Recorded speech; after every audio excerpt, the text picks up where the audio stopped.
From the TEDx studio in the Amsterdam City Theatre, I am now joined by Professor Barry Schwartz, the first speaker of today's edition of TEDx Amsterdam.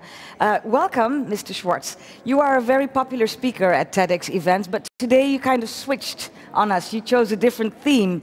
Why is that? I just feel like it's against the rules to repeat yourself at events like this, where people put so much time and effort into creating an inspiring and new experience for the audience. So I just couldn't say what people have already heard me say. So you came up with something fresh. I came up with something new. We'll be discussing it in a moment. First, let's have a look at who you are for those who don't know you yet.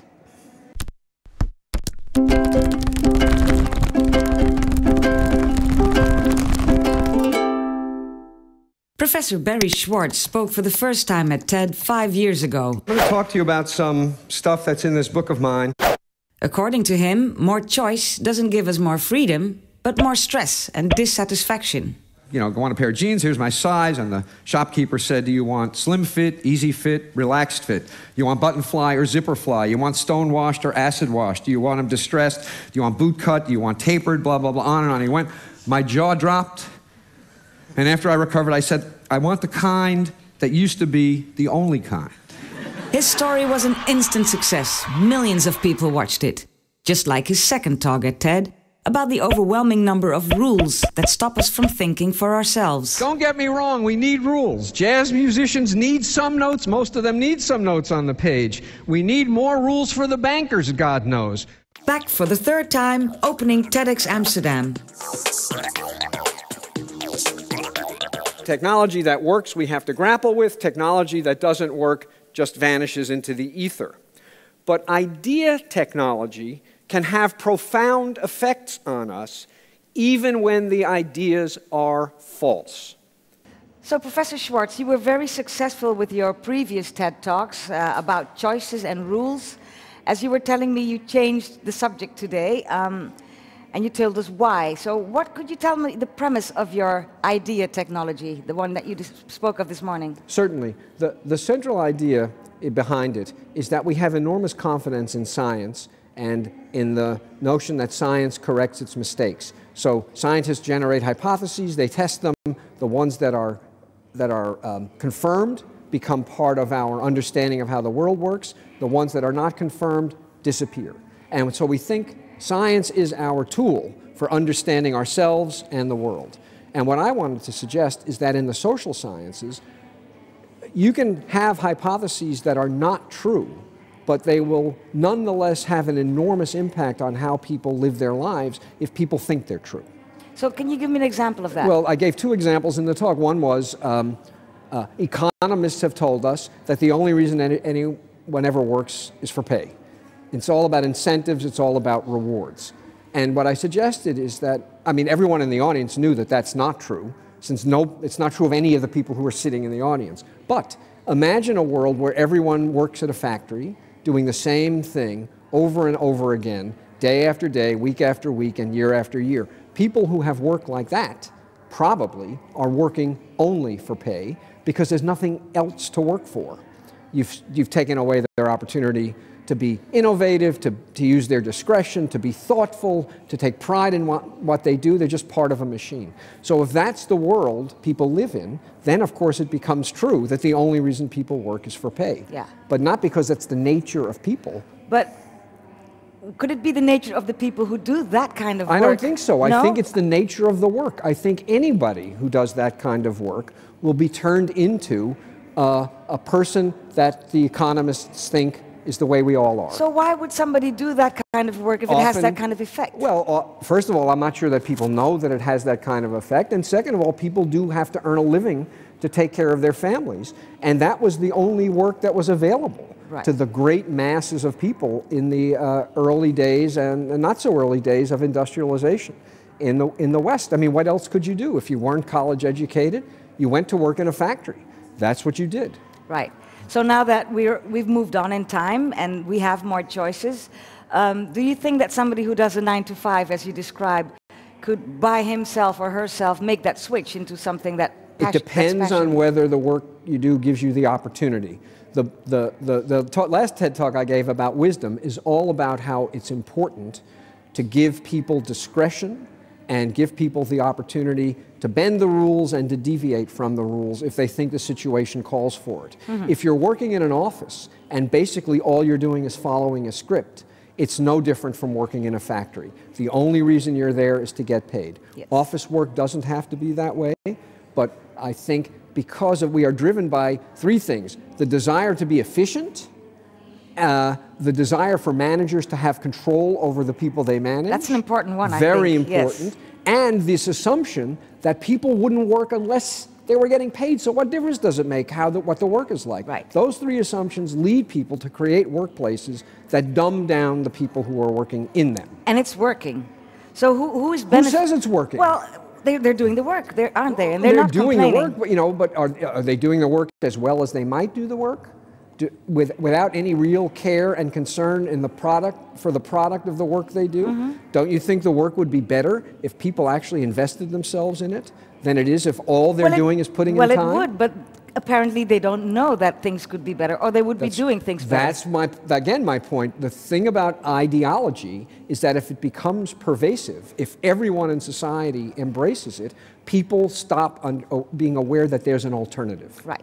And when you don't know there's an alternative, you think that what you're operating under is a description of how things are. Of normalcy. Not normalcy, even worse than that, inevitability. This is the way things are because this is the way people are. Right. And what I wanted to suggest is it may be the way things are, but it isn't the way people are. People can be different. But if we are not aware that we're basically being given misinformation in the name of social science, we won't know that we're operating under false understanding. So do we have to stop believing what scientists tell us about ourselves? No, we just have to be very critical of what, and look, I think it's true. It's a true fact that people work for incentives. The critical thing is to ask, under what conditions do people work only for incentives? Now, the old view was under any conditions because it's human nature. The new view is under conditions where the character of work takes all satisfaction out of it. People work for incentives. If you have that understanding, it's still true that people work for incentives, but you can make that untrue by changing the way work is organized. And thus changing the way people perceive it. Changing the way people perceive it and the way people do it. Yes. And what people hope for in their own lives. So how are you getting across this message to those masses? Because it's the masses we're talking about, it's not the sheeple. Well, that's a very good question. The other TED Talks I gave, I thought there were going to be a few hundred people who heard them. And lo and behold, it's turned out that many more people have heard them. I can only hope that the same thing will be true here. And if people take my message to heart and think that it's worth sharing, it will change the attitude of, quote, the masses to the kind of work they face every day. But of course, before they get there, they'll think you're that crazy guy telling them that their life isn't worth anything. No. The problem, I think, is that in these times, when people feel lucky to have a job at all, I'm not sure that people will insist that they have a job that's interesting, challenging, and rewarding.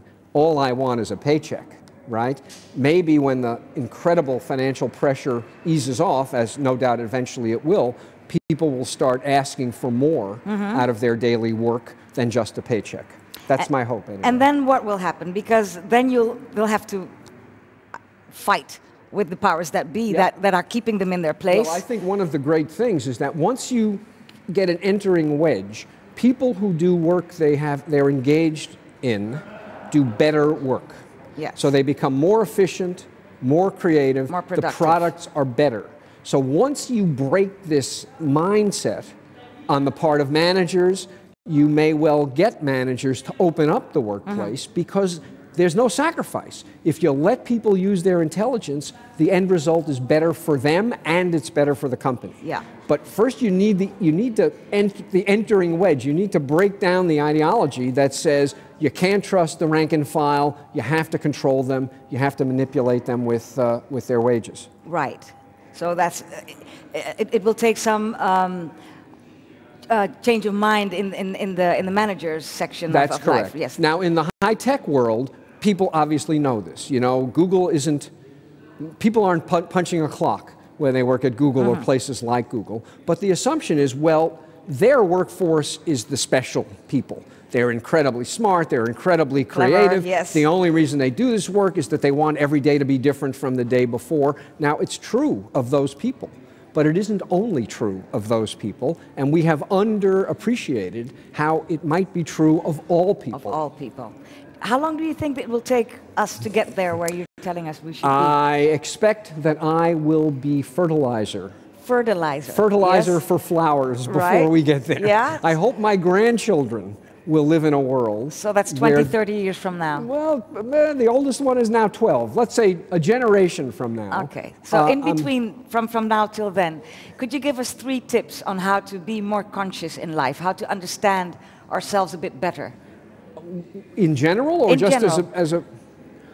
Well, I think you need, when people hear some claim made about what people are like, they need to examine that claim with great care. They need to be skeptical and not accepting. Instead of simply embracing claims because they were made by scientists, which is what a lot of us do, you say, is that really true? Does this conform to my own experience? Does this describe me?